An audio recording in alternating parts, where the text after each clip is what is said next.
do 4 different mattress brands. We also have a rug company and just launched a couch in a box brand. There's more to come as well, so check us out. So like he said, I'm going to be talking about how to incorporate user research within the design flow. This is my first time working for a product team. My background is in brand strategy, primarily in fashion, lifestyle brands, and beauty. So when I started, I also don't know how I got the job, like he just said. I started freelancing. I was in a master's program at Parsons. I really didn't have that much experience as a full-time employee. So that's how I felt when I first started. That some people appreciated that I was hired. A lot of the project managers hated that I was hired because it lengthened the whole process. But the thing to remember is that user feedback can always help. So if you're not using it, if you're not incorporating it, you're kind of just guessing on what your users want. So if you have thought about incorporating research within the flow, I know it can be overwhelming. There's a lot of different methods out there and kind of best practices. I got my master's in strategic design. It's not necessarily research, but we did study a lot about research, and that made me even more confused. So all I studied was different methods. So when I started, I'm still the only researcher in the company, and I really didn't know where to start. I was working with different departments. They were asking different things of me. Marketing was asking one thing, and designers were asking another, so I was just overwhelmed. The good news is that there's no one solution for everybody. You kind of just have to start trying it out and figuring it out on the way. So I'm going to start talking about my experience.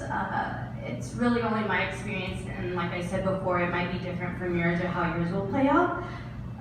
So here is the first step. So the first step that I want to call out is really start investigating everything that you can find out from people on your team, from any other stakeholders. You'll find out, I found out, I guess I should say, that customer service representatives are the most knowledgeable people in the company. They're the people that talk to our customers day in and day out. They're a great resource. And they're more than happy to complain about their job.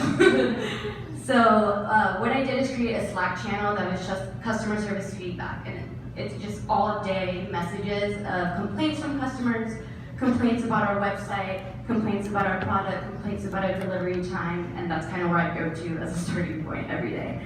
But the other thing that you can look at is obviously the analytics team is going to have a lot of information about your users, their age, where they live, etc. So second step is the research phase. These are just like 3 steps that are a great starting point. So the quantitative research is just surveys. So I use Typeform. It's a paid service, but there's so many out there that are free. You can just use Google Forms. And what I did was add that into an email. After 30 days of receiving your mattress, you receive a post-purchase email, just to learn a little bit about your experience. And if you're interested, you can take the survey to win a free iPad. Really what that post-purchase survey is about is to find out why they purchased from you, what went wrong, if anything, and if they enjoy the product, that's it. And you can learn so much about that. You can also find out why your customer decided to go with you instead of Casper, for example. So what motivated them to purchase from you? The second one is a non-purchaser survey. So this one is anyone who went to our website and signed up via email but didn't purchase from us. And this goes in an email form as well. So we have their emails, we'll send them an email. They can click on the link to answer any questions about their experience. Now what you'll find out there is whether they're still shopping for a mattress, and that's a huge opportunity for us. Also, if they decided to go with a competitor of ours and why, and they're, again, more than happy to complain about anything that went wrong when they were on your website. Second step is building that persona. So I'm sure you guys have all heard the word persona. But really what this is to do is to develop this fictional character where people can use it as a tool if they're making new ads. If you're making any changes to the website, you kind of think of this as persona, what their lifestyle is like, what their motivations are like, what their challenges are like, and then you can use that later on. The third step is incorporating qualitative research. So people think that it's very expensive to do this, and it's not. You can literally go to LinkedIn and ask people for feedback. And again, people are more than willing to complain about their experience. Also Facebook, social media is a great tool, Instagram. We use usertesting.com. I'm sure you guys have heard a lot about it. I love it. It gives you results within 48 hours, and you can test prototypes, wireframes, any type of design changes to your website before you launch.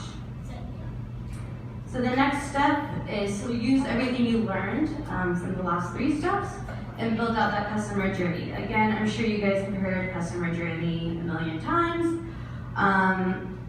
I Googled customer journeys when I first started to kind of design it myself, and there's a million different versions, and there's a million complicated versions. Literally all you need is Post-its and a white wall, and this is what came out of it. This was my first one.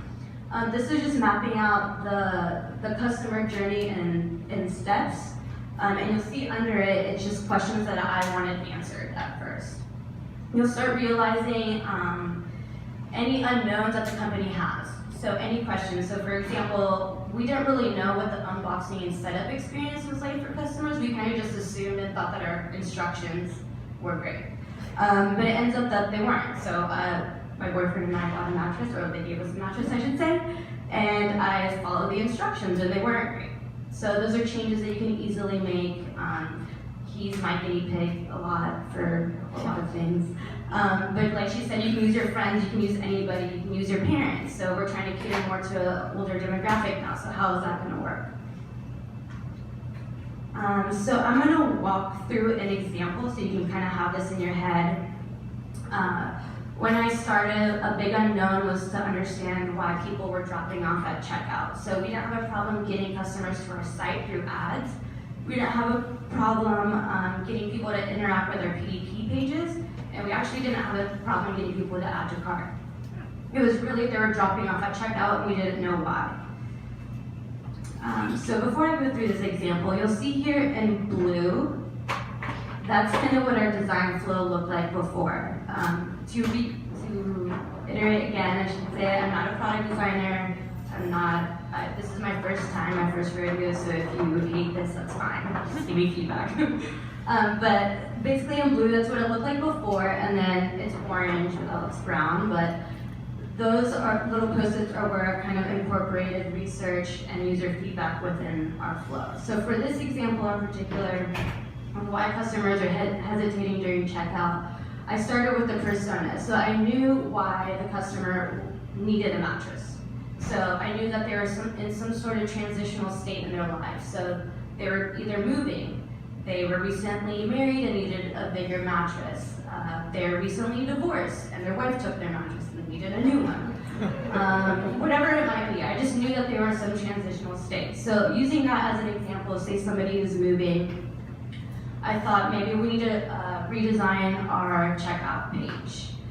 And not only that, but maybe we need to point out some different value propositions in that stage of the flow. So we came up with 3 designs, 3 prototypes, and moved on to the review process. Now that's when I go ahead, if everything looks okay, move on to the user testing phase, so we can start narrowing down what worked on each design and what didn't. Again, user testing is great. You get results in 48 hours. And for us, I think we have unlimited participants, so it's even better. The only downside is that I have to watch every single video, and they're like hours long, so not that great. So then moving on to the hypothesis. So from that user testing, I realized that ship time is super important to our customers. So not only just like telling them you might get it in 5 to 7 days, giving a realistic ship time based on her location was super helpful. Because if you're moving, you want to make sure that once you get to your new home, you have a mattress to sleep on. Next phase, so I always like to do another round of user testing that's usually incorporated with some sort of experiment, whether it's A/B testing, whatever it might be, and then gathering those insights as a whole. A lot of the time we fail in our assumptions. I would say most of the times we fail. So that kind of, we just start back into the initial concept phase. But if everything's okay, we'll move on to production and launch. And then I would say one of the most important parts is the final part. People forget to kind of review what they did. And take any learnings, whether it was a failure or not, and put that back into your design flow. So just to reiterate, I usually fail. The team usually fails, but we're always learning and iterating and changing, and that's how you're going to be efficient. So step 5, I'm sure you guys are familiar with product roadmaps. But the thing that I do, I've used many tools. We've used Airtable, we've used Roadmonk, used Monday, and I just decided to use an Excel spreadsheet because we kept changing to different tools, and so I'm just going to stick to this for now. But essentially what I use that spreadsheet for is to gather all my insights for any test that I do, and it's easily, you're able to filter through whether it's design related, what step of the funnel it's in, and anybody can look at this at any time. So if a designer is changing something, she's like, oh, I think we did a test on this launch, you can go there and look at this and pull any information and insights from there. That bottom tool there is a great way to prioritize any insights that I have. So obviously I'm only one person and our design team, our product team is small, so we can't take on too much. But if we're starting a new month or a new quarter, we kind of sit down and lay out, ideas that we have as a team and kind of rate it on that scale. It's a great thing to do. And there's just an example of a roadmap. Yep, that's it. Those are some tools that I use. We're also hiring. I'm not exactly sure the positions. It changes every day. But I think we're hiring a director of product design. We're going to be hiring a new product manager. And I can send you any more if you guys are interested. That's it.